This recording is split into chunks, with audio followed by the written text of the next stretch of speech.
My name is Lisa, and I am 37 years old. I live with my husband Larry. We both work for the company that my father-in-law founded. Even though my father-in-law has retired, he built a small construction company into a business that makes $300 billion a year. He bought other construction companies, and while he was sometimes tough, everyone admires his great business skills. Larry, who was chosen to follow in his father's footsteps, was raised as a pampered child and has a gentle character. I worry that he isn't strong enough for the tough business world.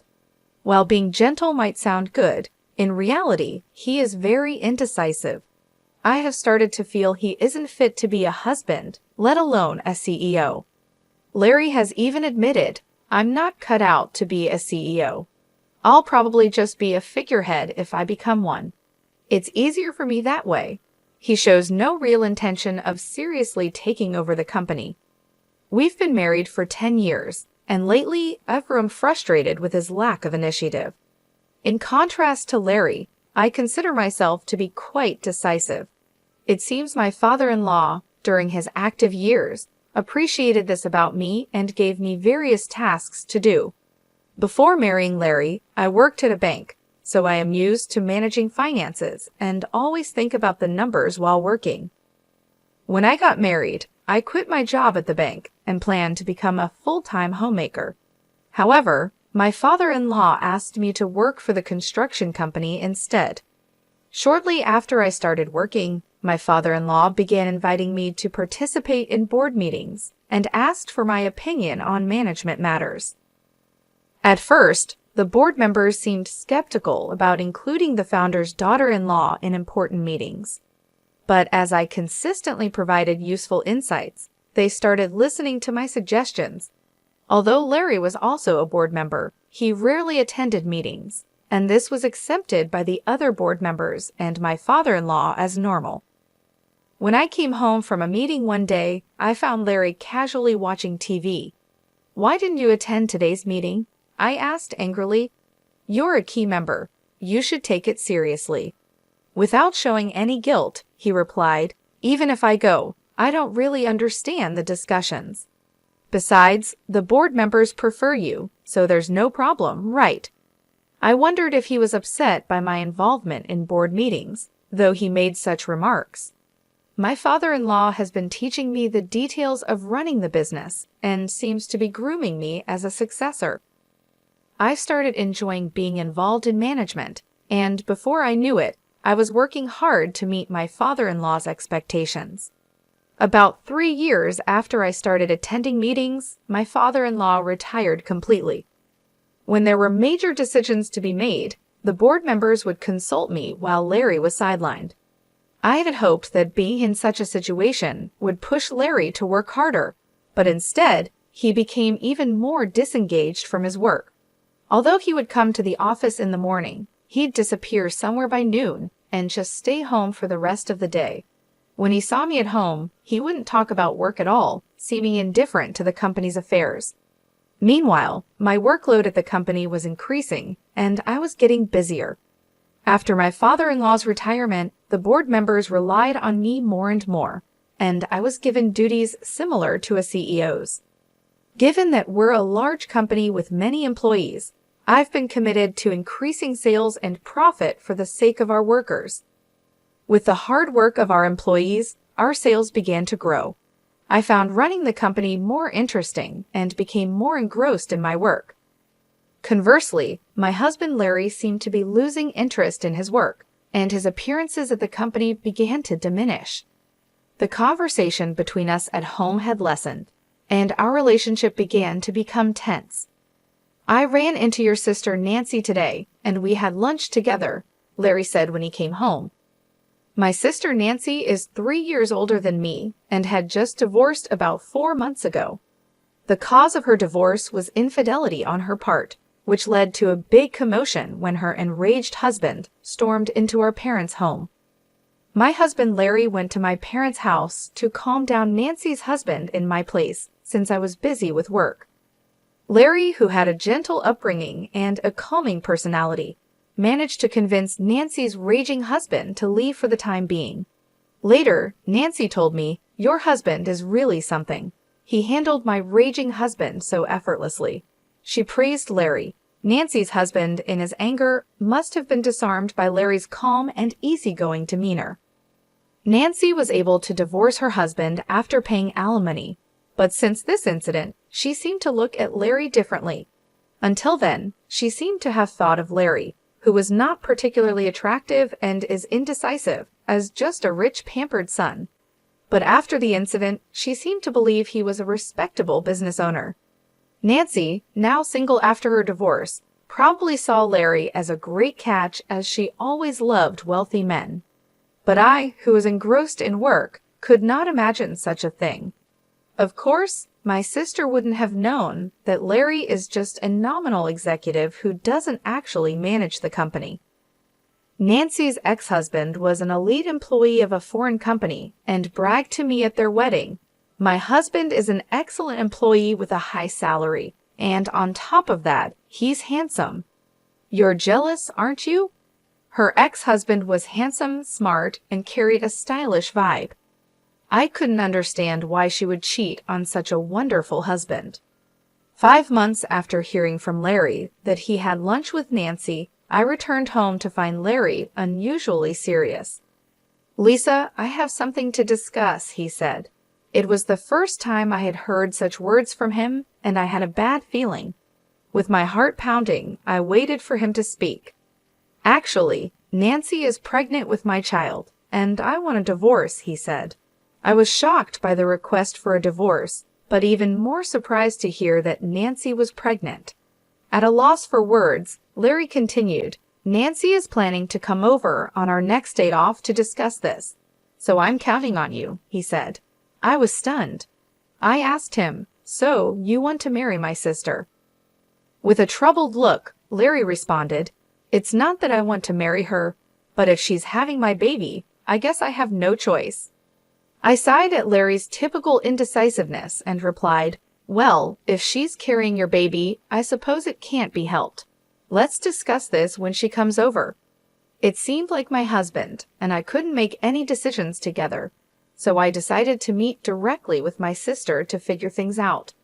Even though I had already made up my mind to divorce, I thought I needed to consult my father-in-law about the company's situation. As the daughter-in-law of the founder, I was involved in running the business, but if I divorced, I would become a stranger. The next day, I went to my in-law's house and told my father-in-law exactly what my husband had said. My mother-in-law, who was present, was thrilled that her son had a child, but she quieted down when glared at by my father-in-law. For my mother-in-law, she seemed to be more concerned about her grandchild than the company's management. After some thought, my father-in-law said with a smile, "Lisa, I want you to continue to be involved in the company's management as you have been. I don't care about Larry. I'll take the responsibility, so let him do what he likes." It seemed that my father-in-law valued the management of the company more than his son or grandchild. Even though he has retired, my father-in-law, as the founder, still has a strong voice in the company, and most of the company's shares are held by him. So there are no executives who go against his will. I was also getting interested in my work and was reluctant to give up now. Now that my job was settled, it was time to discuss the future with my sister. On my day off, my sister came to my house with a big smile and said, "Lisa, it's a pity you couldn't have a baby. I'll give you plenty of consolation money. Please leave this house immediately." She said it with a triumphant air. My husband was just silently listening to our conversation without saying anything, despite being the one who caused the problem. I was appalled at my husband's indifferent face and said, "It's okay to get divorced, but there's also the issue of alimony and division of property, so let's bring in a lawyer and decide properly." "I never thought you, my sister, would fall for a man like Larry," I retorted to my sister with irony. My sister glared at me with a stern face for a moment, but quickly regained her composure. I finally realized that it's not about looks in men, it's about what's inside. It was funny to hear my sister talk as if she fully understood my husband's inner self. Holding back my laughter, I said, "That's great, isn't it? From now on, live happily with Larry." The inner self my sister was talking about might be money. She seemed to think my husband was the president of my father-in-law's company, but it didn't seem like she had heard anything from him. When the discussion was over, my sister said she would start living here and brought a moving company. Though I only took out the necessary items, knowing my quick-tempered sister, I had already arranged for a new apartment. I also hired a lawyer and had documents prepared for the division of property and alimony claims. The next day, after moving out my belongings, I started negotiations for alimony and the division of property with my husband and sister, accompanied by my lawyer. My husband was still there, sitting with an indifferent face, and only my sister was speaking. As I said before, I'm willing to pay as much alimony as you want, so please decide at your convenience, my sister said. Hearing my sister's words, my lawyer decided to also claim alimony against my sister in addition to my husband. My sister is still paying alimony in installments to her ex-husband, so my lawyer had said in advance that it might be impossible to claim alimony from her. But since she said she would pay me as much as I wanted, I decided to make a claim. When it came to negotiations about the division of property, my sister excitedly said, "This mansion is originally Larry's family's, so it shouldn't be part of the division of property, right?" The lawyer answered my sister calmly, "This building and the land belong to the company, so it's up to the company to decide." It seemed like even my husband thought this house belonged to his father. "Is that so? I thought this house was Dad's," he said casually. My sister, on the other hand, was taken aback and confronted the lawyer. "Wait a minute, so does that mean I can't live in this house?" The lawyer responded in a business-like manner. "Since it's company property, you can continue to live here if the company allows it." At this comment, my sister seemed to breathe a sigh of relief. "Oh, you should have said that earlier. It'll be fine since Larry, the president, will be living here." The lawyer looked surprised for a moment, then burst into laughter.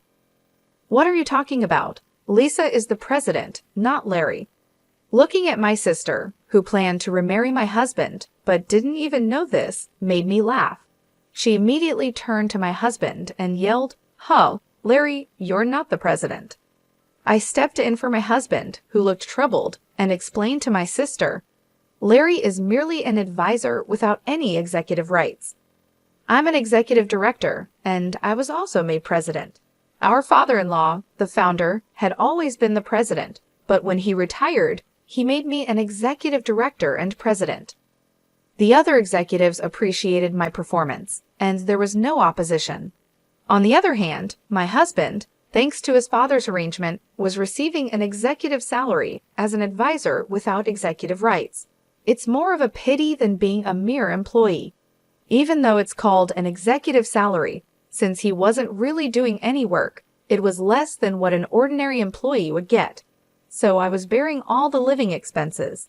My husband, who didn't care about our household finances, didn't even care whether the house he was living in was company-owned or belonged to his father. Although our home was company-owned, my responsible father-in-law had always charged me rent. Though I thought of it as a normal rental property, the lawyer, still laughing, asked me, "Can we continue to rent this house to Larry?" My sister reacted to the rent part of the lawyer's question. "What do you mean by rent? Are you suggesting that I take rent from Larry? Isn't it the company's property? Just make it free." The lawyer presented the rent amount, laughing heartily at her words. She was shocked to see the figure, and so was her husband, Larry, who seemed to be hearing about it for the first time. "Guess a house this big does have a high rent. I can't afford that with my salary," he said. His executive compensation would barely leave any money behind if he had to pay that rent. Their living expenses would be hard to cover. During the 6 years of our marriage, Larry had used up all his modest executive compensation. My salary also disappeared in high rent and living expenses. There were hardly any assets left, and splitting the savings was the only way for asset division. After the lawyer left, my sister, who now knew that the mansion she'd been hoping for was actually rented, seemed utterly deflated, staring blankly. Larry was grinning as usual. I suggested, "Why don't you move out and go back to your parents' house? Your mother was so happy about the pregnancy news." Larry agreed, but I couldn't help laughing inside at why I had to consider this man who was about to be my ex. I started worrying if this unreliable man could raise a child, but then I decided it was none of my business.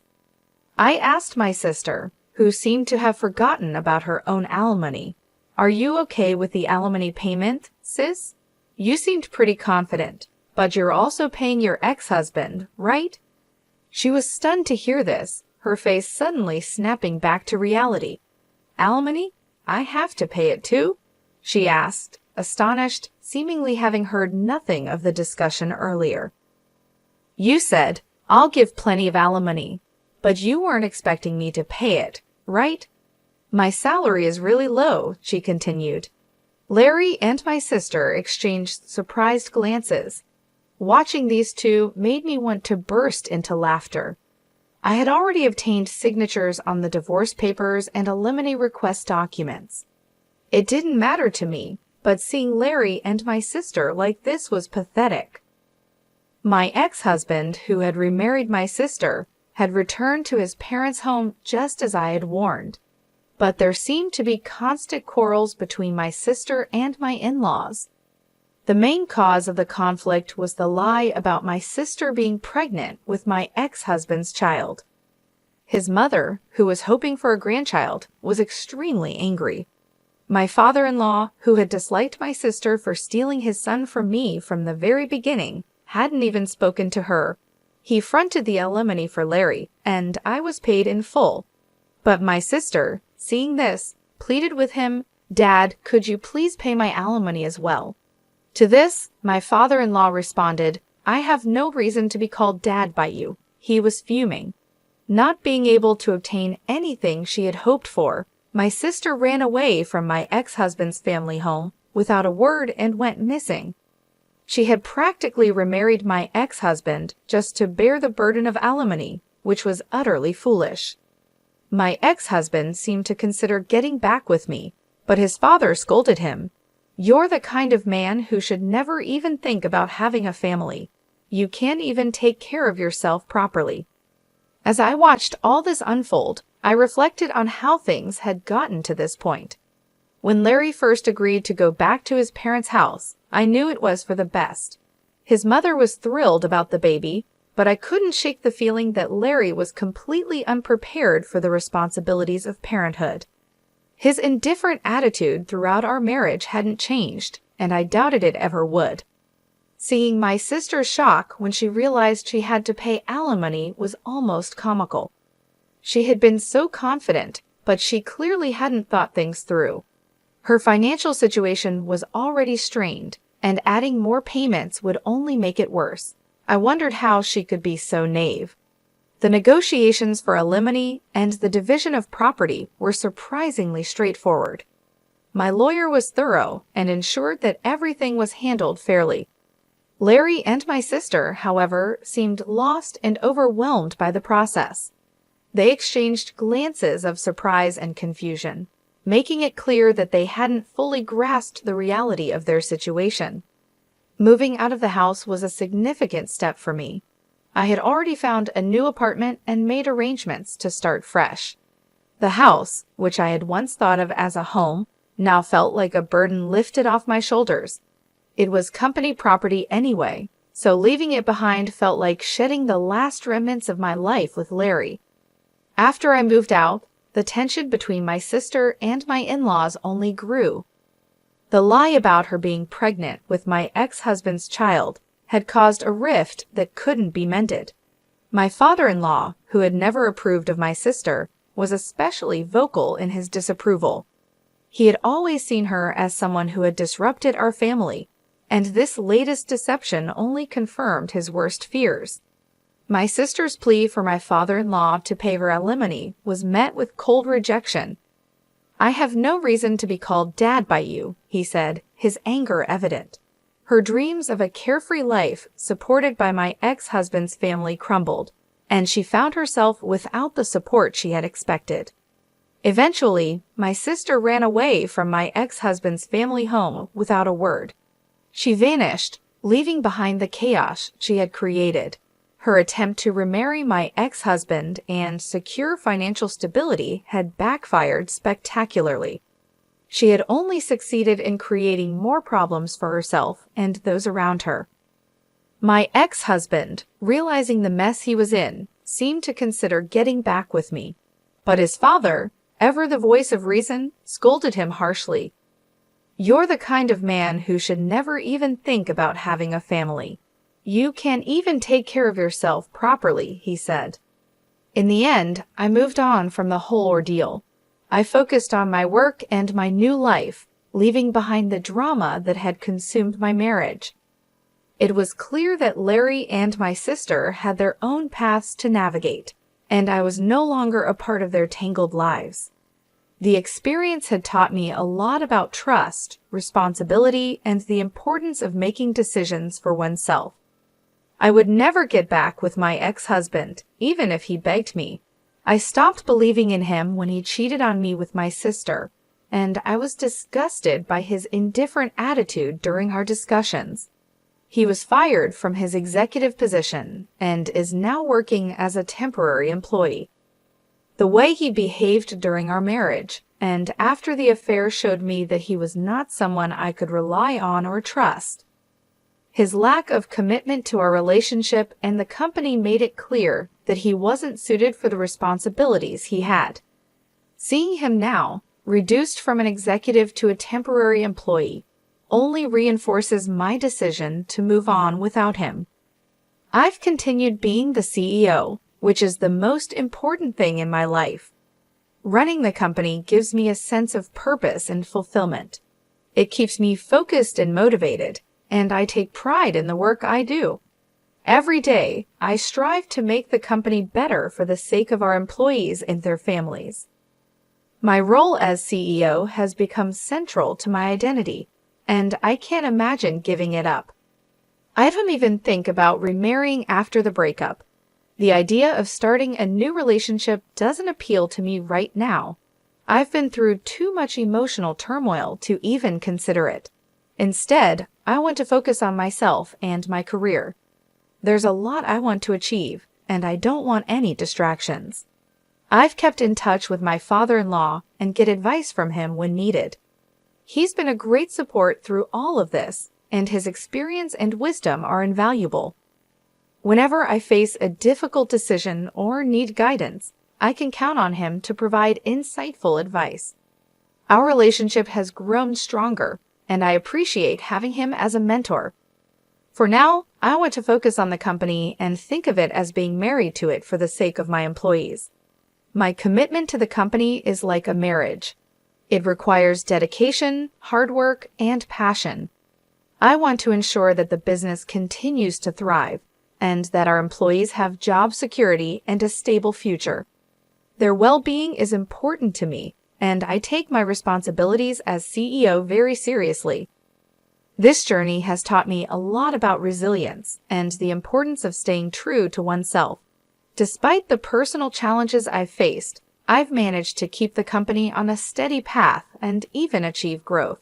It's not always easy, but knowing that I'm making a positive impact on people's lives keeps me going. In the end, my focus remains on leading the company and supporting my team. I'm determined to build a successful future for all of us.